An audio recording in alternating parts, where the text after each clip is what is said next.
नमस्कार विद्यार्थी मित्रांनो, आज आपण 1.5 ला एक सामायिक समीकरणावरील शाब्दिक उदाहरणे वर्ड्स प्रॉब्लेम जे आपण सुरू करतोय त्याच्या पूर्वी आपल्याला एक छोटीशी तयारी करावी लागते। जसं आयातावर आधारित, चौरसावर आधारित किंवा इतर गोष्टींवर आधारित शाब्दिक उदाहरणे। पण त्याच्यापूर्वी आपल्याला आयत आणि चौरस यांच्याबद्दल बेसिक फॉर्म्युले जे आहेत त्याच्याबद्दल माहिती असणं आवश्यक आहे। त्याचाच एक शॉर्ट व्हिडिओ मी घेऊन आलोय, बघूया। आयत मीन्स रेक्टँगल। आयतामध्ये तुम्ही बघू शकता, आयतामध्ये समोरासमोरील बाजू समान असतात। मग आयताची व्याख्या काय होती? ज्या चौकोनाच्या समोरासमोरील बाजू समान असून प्रत्येक कोन 90 अंशाचा असतो त्याला आयत असे म्हणतात। इंग्लिशमध्ये त्याला रेक्टँगल म्हणतात।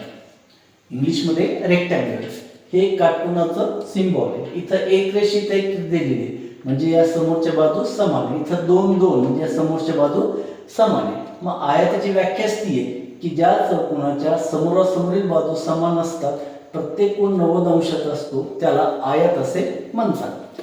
आयतामध्ये ही समोरची लेंथ आहे आणि ही विड्थ आहे। लेंथ म्हणजे लांबी, विड्थ म्हणजे रुंदी।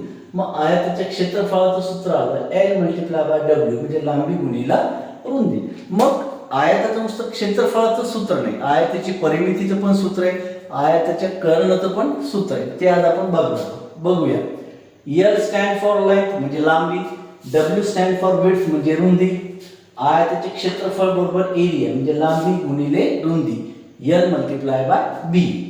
आयताची परिमिती इंग्लिशमध्ये त्याला पेरिमीटर म्हणतात। त्याचा फॉर्म्युला आहे, सूत्र आहे 2 कंसात L + B, 2 कंसात लांबी अधिक रुंदी। या ठिकाणी 2 कंसात लांबी अधिक रुंदी। त्यानंतर आयताचा कर्ण म्हणजे डायगोनल। इंग्लिशमध्ये त्याला डायगोनल म्हणतात। वर्गमुळात L² + B² म्हणजे वर्गमुळात लांबीचा वर्ग अधिक रुंदीचा वर्ग। मग आयतामध्ये क्षेत्रफळ सूत्र म्हटलं की 3 सूत्र लक्षात ठेवायचे। आयताचे क्षेत्रफळ, आयताची परिमिती, आयताचा कर्ण। क्षेत्रफळ म्हणजे एरिया, परिमिती म्हणजे पेरिमीटर आणि आयताचा कर्ण म्हणजे डायगोनल। त्याच्यामध्ये शॉर्ट मध्ये जाताना आपण तुम्हाला एक प्रॅक्टिस साठी देऊ शकतो आकृती, क्षेत्रफळ, परिमिती आणि कर्ण। जर तुम्ही शाळेमध्ये जाताना किंवा शाळेतून आल्यावर आपल्या जिथं तुम्ही बसता अभ्यासाला त्याच्या समोर जर असं एक सूत्रांचा फॉर्म्युला चार्ट जर लावला तर त्या चार्ट मध्ये लिहू शकता तुम्ही आकृती, डायग्राम, आयताचे डायग्राम, क्षेत्रफळ, परिमिती आणि कर्ण।